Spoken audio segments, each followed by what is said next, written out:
If you could, your thoughts on the match? Well, for sure, it wasn't a good performance from myself, but Jessie used it, so she played better, I played worse, and she won. Thank you. If I didn't get to you in press conference one, I will now. Darcy, do you have a question? Sure, I can. Okay. Darcy Main, ESPN.com. What do at what point in this match did you start to feel like something was perhaps a little bit off, and what did you do early to try to kind of correct it? Well, probably when when I was losing 4-0 in the first set. I tried to do the same kind of work as usual. I didn't really understand why my serve wasn't working, and it was hard for me to find like a proper solution for that. Matt? Tough one tonight. You have rightfully spoken about how long the schedule is and how exhausted you've been and how stressful it is. Would you consider just taking a few months off and trying to refresh and just, if you're tired, why not think about taking a good rest? No, I don't think it would make sense.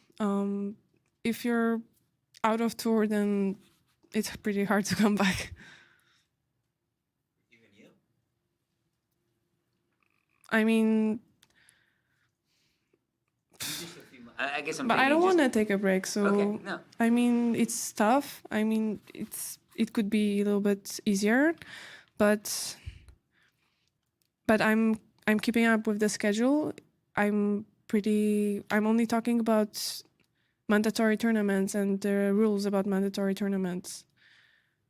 But I'm ready for playing till November, I guess, unless I'm gonna get injured. Okay, in the back. Hi, Iga. Catherine Mitzke, the tennis podcast. Obviously, the US Open is always a test of kind of endurance to some degree, just because of where it is in the calendar and how long the season is. I just wondered, with this an Olympic year and the extra tennis that's required, if you could compare how you feel and have felt during this year US Open compared to non-Olympic years.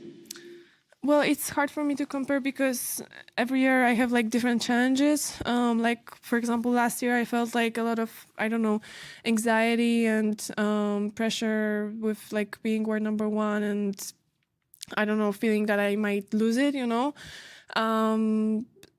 and this year I didn't feel it that much. I feel like more mature in terms of not really thinking about the rankings and the points. So I think on this tournament, yeah, it's hard for me to like compare because there are so many other factors except the Olympics that come in that it's hard to judge. But for sure, one less tournament on hard court, a little bit less time to play on hard court, maybe that matters. But honestly, I'm not that experienced to know. Howard? Hi, Howard Fenrich with the Associated Press. Were there things that Jess was doing that made life difficult for you out there tonight? Well, as I said before, like it's never easy to play against Jess. She has a tricky ball because it's pretty low and pretty flat. But I wouldn't say she changed like a lot because it's impossible to change your game style. But for sure, she was like more solid than me and making much less mistakes. So because of that, she was kind of putting, pressure with that. But usually I'm able to push it back or put pressure on myself. But today I just made too many mistakes. We'll take a couple more. Diane DiCostanzo, USTA. I think you said coming into the tournament that you had lower expectations for yourself. Was that because of how you were playing or more because you were taking the pressure off yourself? Well, I'm always trying to have lower expectations because I know that like any of us can win these tournaments and it's not going to be easy, And also, I feel like when I have high expectations, I never perform well. So I try to lower them. Like, it's not like it's just low and that's it, because it's hard to have low expectations when everybody's expecting something from you, and you kind of know that you might have a game to play well, So, but for sure, I mean, I remember how it was last year, and you know, I'm not gonna just expect from myself that I'm always gonna win. I'm more just focusing on the work, and it's more of an answer because when I talk to you guys, because everybody's always like speaking about results straight away. When you go in a tournament, they want to know what my goal is. I don't know, winning the final, the semifinal, and it's just not it. You know, these are not my goals when I go in a tournament. So that's my answer, kind of, because I want to explain that I don't expect from myself the results. I'm more expecting, you know, that I'm gonna work and I'm gonna go through some problems and work on them, and that's it. Court, last question in English. Iga, early in the first set, when you kind of started to notice that the serve wasn't maybe working, how much of it, when you talk about finding solutions, like what was your training, I guess, in that moment to try? And did you find that it was cascading, kind of like domino effect, like that you were distracted by that and then forehand, you know what I mean? Like, or was it just everything wasn't working? Not really. On one hand, I was kind of telling myself that I can still, you know, play well from the baseline, and I've had many tournaments when I didn't serve well and I managed to, you know, win anyway. But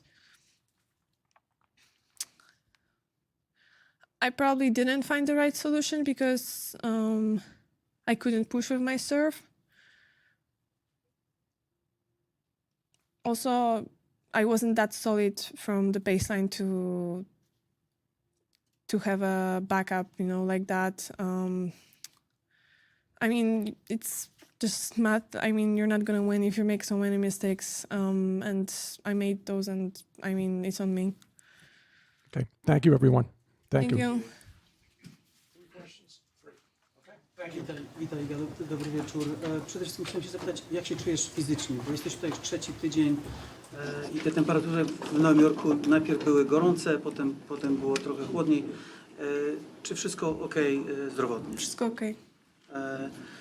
Gdybyś miała taką możliwość, żeby obudzić się dzisiaj jeszcze raz, czy byłoby coś, co zrobiłabyś inaczej, jeżeli chodzi o przygotowanie do tego spotkania? Wydaje mi się, że nie, bo jakby i to, jaki miałam plan, i taktyka jakby miały sens. Gorzej po prostu było z realizacją i faktycznie z tymi błędami, które popełniłam. No nie wiem, na razie nie mam pomysłu, jakbym miała podejść do tego meczu inaczej, żeby go wygrać. Prawdopodobnie może te pomysły się pojawią, jak po prostu usiądę, przeanalizuję i porozmawiam z trenerem. W drugim secie była taka sytuacja, gdzie zdobyłaś przełamanie zwrotne i potem utrzymałaś swoje podanie. Czy czułaś, że wracasz? Miałaś takie odczucie, że to twój najlepszy moment? Znaczy, po prostu czułam, że mimo tego, że przegrałam pierwszego seta, ten mecz jakby wciąż trwa i mogę wygrać 2 następne i jakby chciałam po prostu zostawić tego pierwszego seta ze sobą i zacząć ten mecz tak, jakby się zaczynał od zera. No ale właśnie później i tak zostałam przełamana, bo pojawiły się właśnie błędy i może trochę za ryzykowne decyzje, więc no niewiele rzeczy dzisiaj faktycznie mi zadziałało i w pewnym momencie faktycznie czułam, że po prostu gra się trochę bardziej zazębiła, ale na pewno nie czułam, że to ja dominuję albo to ja naciskam. Chciałem zapytać, jakie plany teraz na przyszłość? Czy zostajesz w Nowym Jorku? Bo... Raczej nie będę zostawała, ale nie wiem, kiedy wracam na kort. Prawdopodobnie będę miała tak w sensie, no naprawdę nie wiem, bo nie rozmawiałam z trenerami, ja zazwyczaj mam jakieś 5-6 dni wolnego. No i później... Tak, wrócę do Polski i później mamy China Swing. Dziękuję. Do zobaczenia.